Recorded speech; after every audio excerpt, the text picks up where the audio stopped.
Hello বন্ধুরা, সবাইকে good morning. আশা করি তোমরা সবাই খুব ভালো আছো আর আমিও ভালো আছি। কালকে তোমাদের সাথে কোনো ব্লগ শেয়ার করতে পারিনি, কারণ মনটা একটু খারাপ ছিল, তো সেই জন্য ভালো লাগছিল না ব্লগ শ্যুট করতে, তো সেই জন্য ব্লগ শেয়ার করতে পারিনি।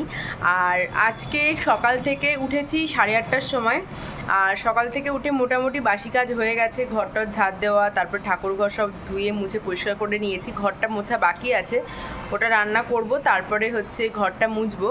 আর এখন হচ্ছে আমি ব্রেকফাস্ট করছি স্মুদি দিয়ে। আর আজকে না ঘরে দুধও নেই, টক দইও নেই, তাই আমি ওই আম একটা ছিল আর ওটস আর জল দিয়েই একটা স্মুদি বানিয়ে নিয়েছি, তো সেটাই খেয়ে নিচ্ছি এখন। তো এটাও কিন্তু অতটাও খারাপ লাগে না, মানে একটু পানসা লাগছে খেতে। মানে দুধ বা টক দই থাকলে তার একটা ফ্লেভার থাকে, তো আরও বেশি মানে টেস্টটাকে ভালো লাগে। তো এটাও অতটা খারাপ লাগছে না, কিন্তু তাও যেহেতু আমটা রয়েছে না, আমের জন্য তাও মানে খাওয়া যাচ্ছে আর কি।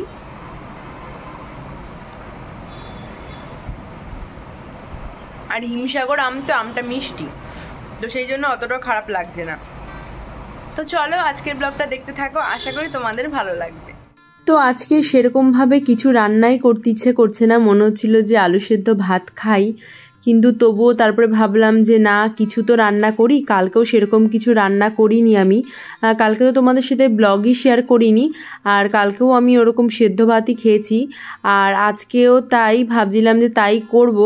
আসলে কালকে পরশুদিন রাত্রেবেলা বর গেছে ডিউটিতে, তো সেই জন্য কালকেও তরকারি পরশুদিনে ছিল, তো সেগুলোই আমি খেয়েছি। আর রাতের বেলা রুটি ডিম ভাজা করে খেয়েছি, এক্সট্রা করে আমার জন্য আর কিছু রান্না করিনি। আর আজকেও এখনও বাড়ি আসেনি, তো ভাবলাম যে ও বাড়ি আসতে পারে আজকে, মানে আসার কথা। তো যদি আজকে বাড়ি আসে তাহলে তো কিছু রান্না করতেই হবে। আপাতত ডালটাও যদি করে রাখি, আসলে তো ডিম ভাজা দিয়ে খেতে পারবে।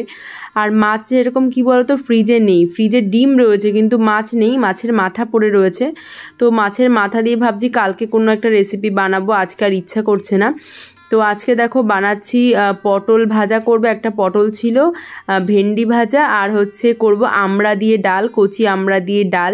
আগের দিন কচি আমড়া দিয়ে আমড়ার টক বানিয়েছিলাম, মানে চাটনি টাইপের বানিয়েছিলাম, তোমরা দেখেছিলে। আর এই ডাল, মানে ডালের আমড়া দেওয়ার পরও এখনও অনেক আমড়া রয়েছে, তো বেশ কিছুদিন থাকবে, ওগুলো দিয়েও চাটনি বা ডাল খাওয়া যাবে। আর এইদিকে দেখো আমি ভেন্ডি ভাজাটাও বসিয়ে দিয়েছি, আর পটল ভাজাটা অলরেডি আমি করে তুলে নিয়েছি। ভেন্ডি ভাজাটা ওদিকে হচ্ছে, আর ভেন্ডি ভাজাটা হলে আমি তারপর ডালটাও বসিয়ে দেবো। ডালটা হচ্ছে প্রেশারে আমি সেদ্ধ করে নিয়েছি, আর মুসুরির ডাল তো, ডালটা হতে বেশিক্ষণ সময় লাগে না, মানে সেদ্ধ হতেও বেশিক্ষণ সময় লাগে না, আর এমনি ডাল রান্না করতেও বেশি সময় লাগে না, 10 মিনিট একটু ফুটিয়ে নিলেই হয়ে যায়। তো এখানে দেখো যে কটা বাসন আর কি ছিল বেসিনে, সেগুলোকে একটু ভালো করে পরিষ্কার করে নিচ্ছি। মানে সকালে স্মুদি খেয়েছি, তারপরে মানে আরও যেসব বাসনপত্র আর কি ছিল, তো সেগুলো আর কি পরিষ্কার করে নিয়ে তারপরে আমি পুজো দিতে চলে এসেছি স্নান টান করে। আর ঘর মুছবো বলেছিলাম, কিন্তু শরীরটা চলছিল না বলে আর ঘর মুছতে পারিনি। আর তারপরে দেখো আমি এদিকে পুজো টুজো দিয়ে তারপরে আমি খাওয়া দাওয়া করে নিয়েছিলাম। আর আসলে জানো তো, তোমাদেরকে বললাম না আমার মনটা খারাপ, আসলে আমার বরটা বাড়ি নেই আর আমাকে এখানে একা একা থাকতে হচ্ছে, তো সেই জন্যই আমার একটু মনটা খারাপ। যতই আমি জানি যে ওর সাথে আমার ঝগড়া হোক, হোক, মারামারি যাই হোক না কেন, কিন্তু ও না থাকলে আমার পাশে একদমই ভালো লাগে না। মানে এখানে আমার আর কাউকে চাই না, শুধু আমার বর থাকলে আমার, মানে সত্যি কথা বলতে ও যদি না থাকে না আমার এত লাগে। আর জানোই তো পুলিশের চাকরি, এদিক ওদিক তো যেতেই হবে ওদের, আর ওর কাজটা তো পুরোই অন্যরকম, থানা যেরকম রেগুলার ডিউটি হয় ওরকম কাজ না। ওর তো যখন তখন বেরোতে হয়, রাত 12টা 1টা 2টো, মানে কোনো ওদের তালের ঠিক নেই, যখন ইচ্ছা ডাকে, যখন ইচ্ছা বেরোতে হয়। সব কিছু তো তোমাদের সাথে আমি সোশ্যাল মিডিয়াতে শেয়ার করি না, আর ওর কাজটা এমন একটা ডিপার্টমেন্টেও আছে না, সব কিছু আমি সোশ্যাল মিডিয়াতে বলতে পারবো না, তো আমি কিছু বলিও না। তো সেই জন্যই ও মাঝে মাঝে এরকম, মানে মাঝে মাঝে কি, তাও হয়তো 1 মাস 2 মাস পর পর এরকম বেরোয়, অনেক দিনের জন্য, 3-4 দিনের জন্য। তো সেই জন্য এখন একটু মানে আমার একটু কষ্টই হয়। আর এখন এরকম হয়েছে না, আমার তো টিউশন রয়েছে, আর আমাকে তো এখানেই থাকতে হবে, আমি তো বাড়িও যেতে পারবো না, টিউশন যেহেতু ধরেছি টিউশন পড়াতে হবে। তো আগে কি করতাম, প্রথম মানে বিয়ের প্রথম আর কি, ও যখন বাইরে ডিউটি যেত আমি বাড়িতে চলে যেতাম, কিন্তু এখন আর সেটা সম্ভব না, আমাকে এখানেই থাকতে হবে, আর মানে একা একা হলেও থাকতে হবে আর কি।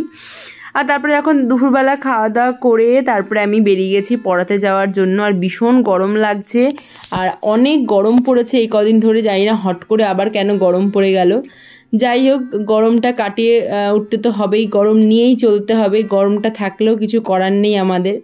তো এখন যাচ্ছি পড়াতে। আর এদিকে দেখো পড়াতে এসে মানে যাকে একে হচ্ছে আমি পড়াতে যাই, এই পুচকেটাকে, ওর মা চা দিয়েছিল একদিন, না আমাকে চা দিয়েছিল, মানে প্রায় দিনই প্রথম প্রথম যখন আমাকে চা দিত ও সেই চাগুলো খেয়ে নিত, মানে ও চা খেতে এতটাই ভালোবাসে। তো সেই জন্য ওর মা এখন আমাকেও চা দেয়, সাথে ওকেও চা দেয়, কারণ ও চা খেতে প্রচণ্ড পরিমাণে ভালোবাসে। তোমরা দেখেই বুঝতে পারছো, মানে টি টাইম হলে ব্যাস ওর, মানে টি টাইম মিনিমাম ওর 15-20 মিনিটের ব্রেক চাই পড়ার মাঝখানে। আর সেই দিনকে আর ভিডিও করা হয়নি। তার পরের দিনকে যখন আমি ভিডিওটা এডিট করতে যাই তখন দেখি যে ভিডিওটা অনেকটাই ছোট হয়ে গেছে, 5 মিনিটের ভিডিও। তো তারপরে ভাবলাম যে তোমরা তো অনেক দিন ধরেই বলছো আমাকে আমার হোম ট্যুরটা দিতে, তাই ভাবলাম এই ভিডিওটার সাথে হোম ট্যুরটাও অ্যাটাচ করে দিই, তাহলে হয়তো তোমাদের ভালো লাগবে। তো সেই জন্য দেখো আমি আজকে ছোট্ট করে, আমার ছোট্টই ঘর, হোম ট্যুর দিতে তো বেশি সময় লাগবে না, তো তোমাদের সাথে হোম ট্যুরটা শেয়ার করে দিচ্ছি। তো আমাদের ডাইনিং রুমটা তো তোমাদের দেখালাম, আর 2টো বেডরুম আমাদের, যেহেতু 2 BHK ফ্ল্যাট, তো 2টো বেডরুম। এটা হচ্ছে ছোট বেডরুম, মানে আমাদের রুমটার থেকে এই রুমটা একটু ছোট। এখানে একটা বড় জানলা আছে, খাট আছে, একটা আলনা শোকেস রয়েছে, কাঠেরই সব। আর দেখতেই পাচ্ছ তোমরা এখানে ডাইনিং টেবিলটাও কিন্তু কাঠের। আর এটা হচ্ছে আমার ঠাকুর ঘর। আর আমার ঠাকুর ঘরটা না আগে জানো তো, মানে যখন প্রথম আর কি তৈরি হয়, যখন আমরা প্রথম দেখতে আসি, এটা ঠাকুর ঘর ছিল না, এটা একটা স্টাডি রুম ছিল। তো আমার স্টাডি রুমের কোনো দরকারই নেই, তো সেই জন্য এটাকে আমি মডিফাই করে আমি ঠাকুর ঘর বানিয়েছি। কেমন হয়েছে অবশ্যই জানিও। আর এটা হচ্ছে আমাদের বেডরুম, আর বরমশাই ঘুমাচ্ছে, তো সেই জন্য তোমাদেরকে একটুখানি আড়াল করে দেখাচ্ছি আর কি। আর এই হচ্ছে আমাদের একটা বিয়ের ফটো আমি এখানে লাগিয়েছি, এখানে একটা প্রি ওয়েডিংয়ের ফটো লাগানো রয়েছে। তো চেষ্টা করছি ঘরটাকে সুন্দর করে সাজানোর। আর এখানে দেখো একটা ছোট্ট ঝুল বারান্দা রয়েছে, যেখানে আমি জামা কাপড় মেলি, আমার গাছপালা থাকে, ঠাকুরের বাসন, এগুলো সব মাজা টাজা হয়, তো এইসব করি। আর এটা হচ্ছে আমার আলমারি, যেটা আমি বিয়েতে নিয়েছিলাম। তো এই হচ্ছে আমাদের রুম, মানে আমাদের ছোট্ট রুম, ছোট্ট বাড়ি, ছোট্ট রাজপ্রাসাদ বলতে পারো। তোমাদের কেমন লাগলো আমাদের বাড়িটা অবশ্যই জানাবে কিন্তু। আর এটা হচ্ছে আমার সবথেকে প্রিয় জায়গা, আমার কিচেন। মানে আমার বেশিরভাগ সময়টা আমার দিনের এখানেই কাটে, রান্না বান্না এইসব নিয়ে। তো আমার কিচেনটাও তোমাদের কেমন লেগেছে অবশ্যই জানিও। আর মাইক্রোওভেন রয়েছে আমাদের, দেখো নিচে একটা হোয়াইট কালারের, এটা রাখার জায়গা নেই বলে নিচেই রাখা হয়েছে, পরে কোনো একটা সেট আপ করা যাবে। আর এটা হচ্ছে টিভি ক্যাবিনেট, এখনও টিভি লাগানো হয়নি, তো টিভি ক্যাবিনেটটা বানানো হয়েছে। আর ওপরে দেখো আমার আর ভাইয়ের একটা ছোট্টবেলাকার ছবি, আমরা দীঘায় গিয়ে ছবিগুলো তুলেছিলাম, তো সেই ছবিটা আমি বাড়ি থেকে নিয়ে এসেছি এখানে রাখার জন্য। তো চলো আজকের তো ভিডিওটা এই পর্যন্তই। তোমাদের আজকের আমার এই বাড়ির হোম ট্যুর কেমন লাগলো অবশ্যই জানিও। আমার খুব খুব শখের বাড়ি, শুধু আমার না আমার বরেরও। তো চলো টাটা, ভালো থেকো।